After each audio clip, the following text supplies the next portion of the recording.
Today we'll discuss one of the darker chapters of former East Germany, the use of doping in sports, which was done in a systematic and often unscrupulous way. Coming up.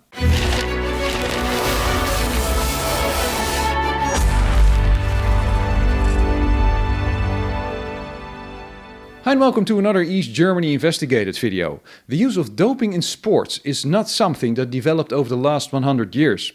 It even goes back to the ancient Olympic Games. Today we'll focus on doping in former East Germany and I will explain why it was a system without any conscience. From the late 1960s till the end of its existence, the German Democratic Republic had a state-supported doping program. Giving sportspeople drugs was an integral part of the national organization of sports in such a way as has never been seen around the world. It was a highly structured system ranging from doping research to administering it to the young athletes from the age of around 10 years and up, ruthlessly destroying their health. It was of vital importance that the details of the program were kept strictly confidential. Therefore, the East German state security, the Stasi, was involved. But because of its top secrecy, it was only after the end of the East German state that the truth started coming to light. It is estimated that at least around 15,000 athletes were affected. Sports was seen as something of big importance in the GDR. By establishing itself in sports, East Germany would establish itself as a state and gain recognition. It wanted to show the world, including its big brother the Soviet Union, that it was able to function as an independent country. In 1957, the DTSB, Deutscher Turn- und Sportbund, was founded. All sports organizations in the country now had to be structured under the DTSB. The DTSB reported to the country's Socialist Party leadership. In order to identify future sports talents, the DTSB set up a talent scouting program, which reached a comprehensive form in 1973, with the einheitliche Sichtung und Auswahl, uniform screening and selection. This meant that all East German school children were tested several times at different ages. All children that passed the tests came in so-called training centers. The best ones were promoted to special sports schools, the Kinder- und Jugendsportschulen, KJS, where their sports activities were combined with school. The next and third level would be the sports clubs. Here there were also 3 sub-levels, called Kaderstufen, where Kaderstufe 1 was the highest. Being on that level meant that they were mostly member of the national team. Sport was even that important to the GDR that as of 1974 it became part of the state plan, the Volkswirtschaftsplan. A part of this plan, called Staatsplan Thema 1425, State Planning Theme 1425, dealt with the subject of doping. Despite the known side effects of performance-enhancing drugs, the East German state set up a systemic program that did all except consider the well-being of the athletes. Overall responsible for the implementation? Manfred Ewald, who was also the president of the DTSB. His number 2, Dr. Manfred Hübner, who was in charge of the whole organization of the doping program. The young athletes were given doping by their coaches, who would then monitor the effects on the training results. But the adolescents did not know what they got. Their coaches would say that they had to swallow vitamin pills, or they would just dissolve steroid powder in their sport drinks unnoticed. The older athletes, when they asked, were told that they got performance enhancement supplements, and the word doping was never used. Instead, they talked about unterstützende Mittel, supportive means or substances. The athletes had to take the pills in the presence of the trainer and were often told not to talk about it to anyone. Oral turinabol was the name of the most used anabolic steroid. It existed as blue pills of 5 mg and as less used pink pills with a 1 mg dose. The trainers would remove them from the original packaging and wrap the vitamin pills in aluminum foil, which they were instructed to do. Athletes were also given injections of turinabol derivatives, which had higher concentrations. Next to turinabol, more steroids of which the negative side effects were known were given to the athletes. Manfred Ewald, although he was informed about the risks, had no objections in ordering all these chemicals, which was quite simple because the substances were produced by state-owned company VEB Jena Farm. Many athletes were administered too much doping for too long. The list of administered substances is long and also contains stimulants like amphetamine, but also growth hormones and psychoactive drugs. The natural hormone testosterone is present in the male body but also in a lower concentration in the female body. Turinabol and other testosterone-like substances therefore show larger effects on women. As a result, the trainer's focus was on young female athletes. I spoke to Joseph Tudor, who did several years of research on the subject of doping in the GDR and who wrote the book Synthetic Metals. I asked him about the side effects of the doping use by young female athletes. Virilization for women, that was one that was very evident, and women, of course, they realized very soon something was wrong with the vitamins they were taking. Then the other thing was acne, for instance. It was something that happened to many of the athletes, something that they could see on the body. And when they asked what was the cause of these things, then the doctors would give some really grotesque, surreal answers like it's the pool humidity, maybe, or girls don't have enough sex, for instance, so something like that. And obviously that wasn't an answer. It was they did everything they could to downplay the thing, to distract the athletes from the real issues and try to conceal the real meaning of the real content of the substances they were taking. Although these and other side effects were already known since the mid-1960s, the use of turinabol wasn't stopped. Many steroid-related health problems have come to light over the last years. Results of a study that was performed about 10 years ago report long-term damage including miscarriages, liver issues, heart conditions, cancer, eating disorders, and depressions. A 2017 study revealed that doped athletes from the GDR live 10 to 12 years less than other people. Their chance to become seriously ill is about 3 times as high. More than 300 deaths because of the use of doping have been reported. Also, children of doped athletes show a high pattern of health issues. Research on the topic of second-generation victims is still ongoing. Jörg Sieber was a young Magdeburg swimmer who trained hard for several years, hoping he could participate in the 1972 Olympics. However, he didn't make it, and at the end of 1972 he had to end his career because his results weren't improving anymore. His parents were informed that he had an increased heart size. His trainer simply told him that his results were not good enough. Jörg Sieber now had to gradually reduce his training schedule. On January 17, 1973, he went for his swimming training, alone, because he was not of any interest anymore to his trainer. After a few hours, he went missing and people started looking for him. Again hours later, he was found dead at the bottom of the swimming pool, wearing his tracksuit. The official cause of death? Flu, although 1 month before he had gotten his flu shot. His parents and friends were said not to talk about his death. The autopsy report that was not shared reported that his body showed severe consequences of the use of anabolic steroids. Like many others, Jörg Sieber had also gotten blue pills during his training. The doping destructed his body, which cost him his life.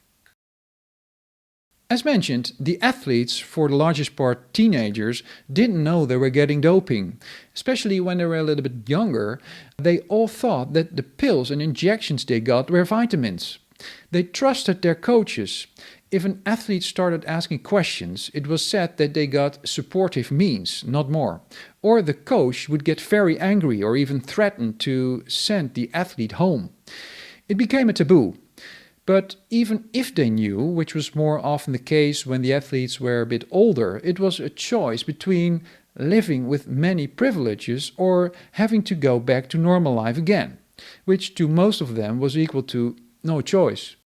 The privileges that GDR athletes got went from better food to a car for their parents, or if they were older, an apartment, a place at university. In East Germany you were not completely free to choose your own education.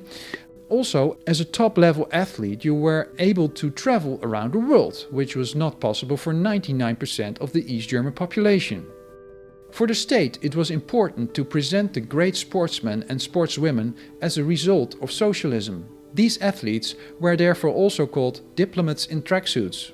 Did the athletes themselves also have a high opinion of socialism? The answer is no, maybe apart from a few exceptions. But they wouldn't say that aloud, of course. It would have ruined their sports career. And that career was worth a lot to them, which also played a role when the first side effects started showing.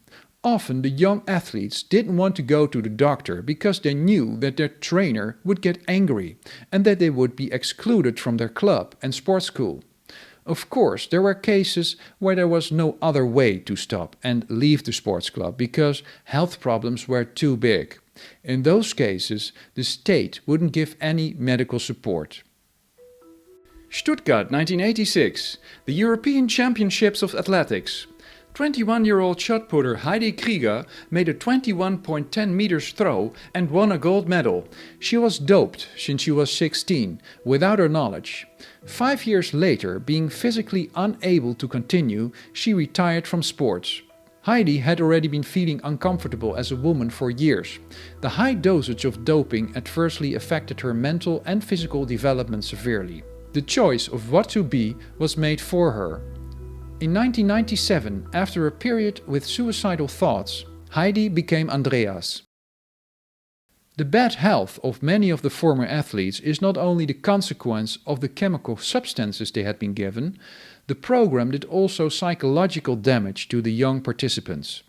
Training sessions were often long and could be humiliating. Children were often weeks away from their parents. Former athletes report they would be shouted at, insulted, taken by the neck and dragged out of the gym. They also were put on diets. Cases of sexual abuse were reported as well. They were put under great pressure. At the beginning of the 1980s, Ines Geipel set several records in the 4x100 meters relay.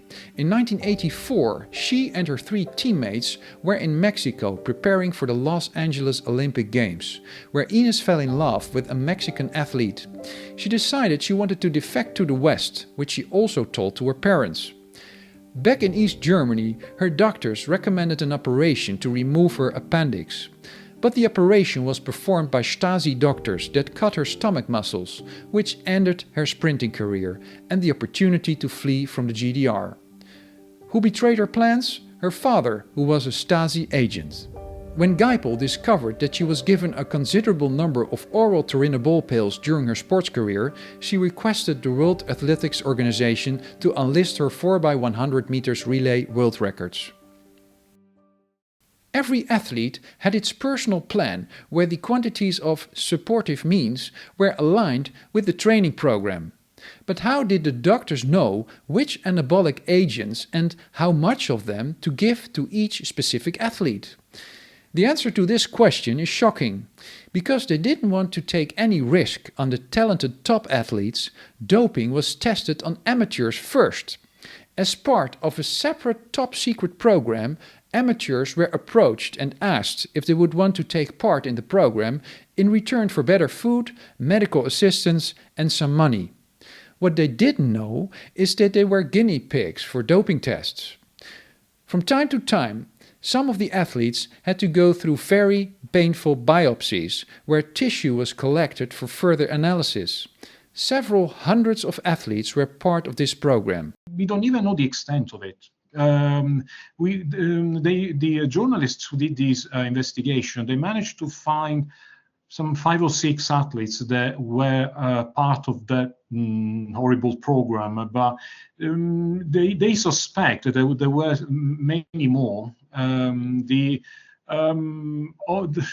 The doctor was in charge of these. He's still alive, I think. No, one died. One is still alive, but he refused to talk. So the other people are probably dead by now because we are talking about something that happened during the 60s.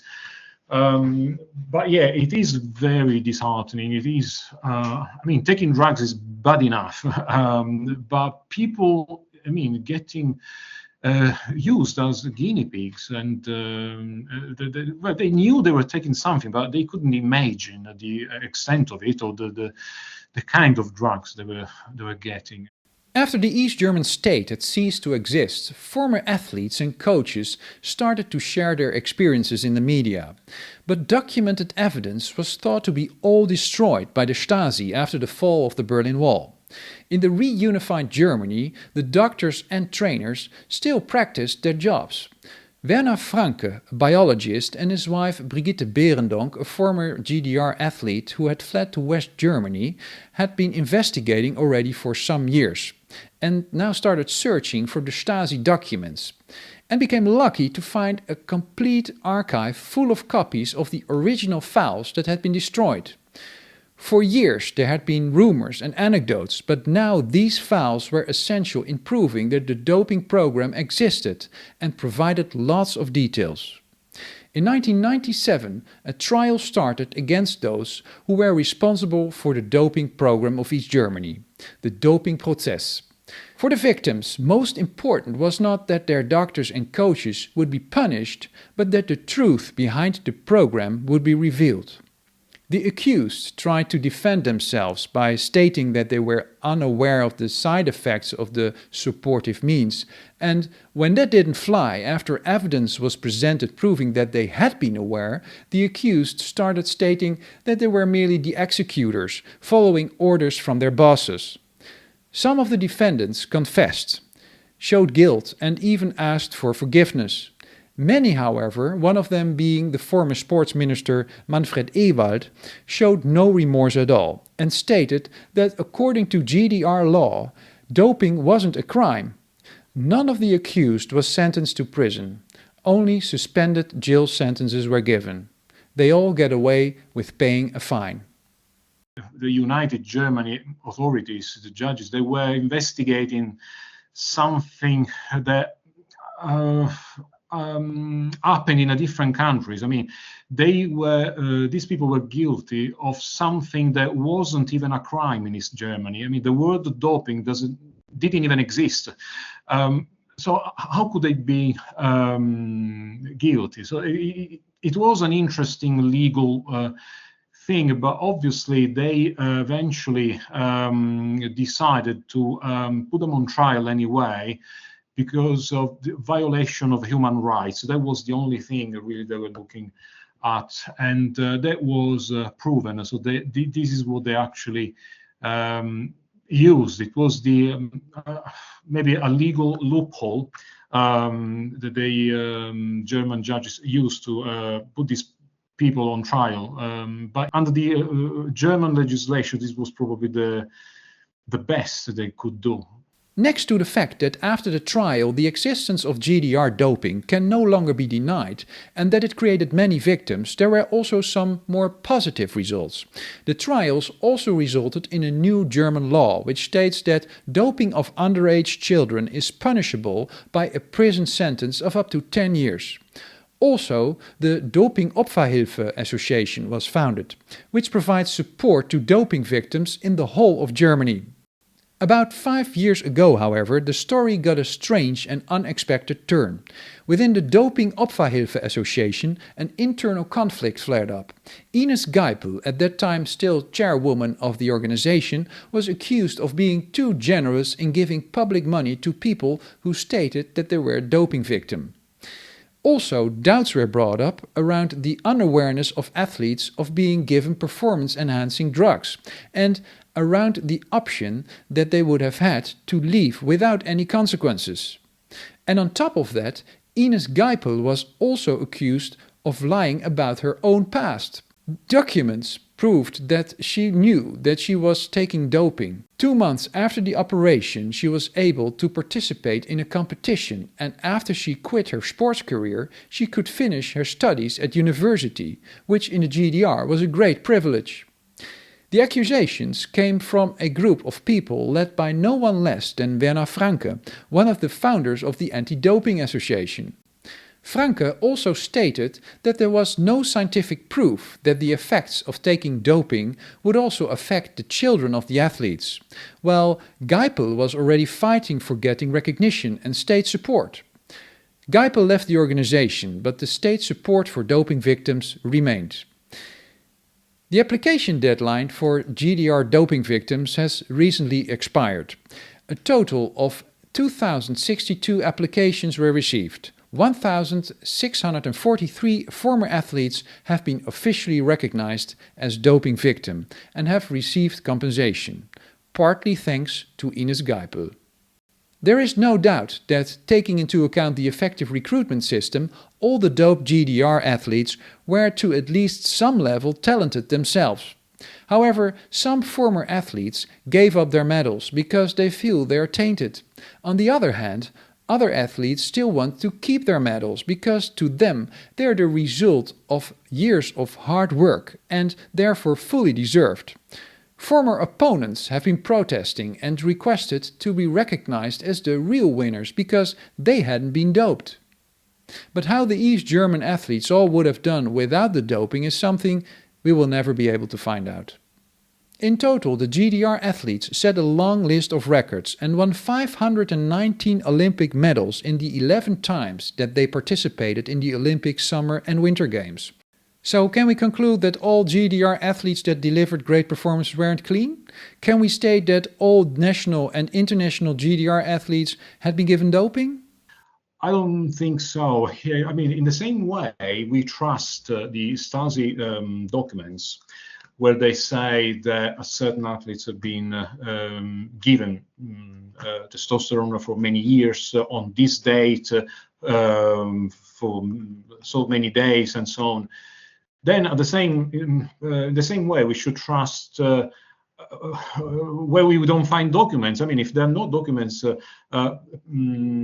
saying that certain athletes took drugs, then this is it. There's no evidence, so we should accept it. And then, obviously, there are other aspects that we have to consider as well. And there's the aspect that certain coaches refuse to give drugs to the athletes. There are a few witnesses, and we know that for certain. Then, of course, we can never be 100% sure of this, but the possibility exists that some East German athletes had an excellent career and they didn't take anything. In some cases, like Katrina Witt, for example, she was an ice skater, so very famous. She was probably one of the most scrutinized persons because she was very famous in the West, and the Stasi was afraid that she would defect, that she would leave East Germany, and she was spied upon like 24 hours a day. So there are lots of files, and her partner was an informer as well. But there's nothing regarding drugs. So yeah, again, we're all medals tainted. I don't think so. We don't know which ones, but it is reasonable to think that they weren't all tainted. Apart from the national doping program, the East German sports system was unique in the world. With its recruitment program, it was able to select the best sportsmen and sportswomen of the country. The training that the athletes got was of very professional high standard. So they were using computers, so nobody else was using it, and they had these kind of a pool where water would flow in the opposite direction.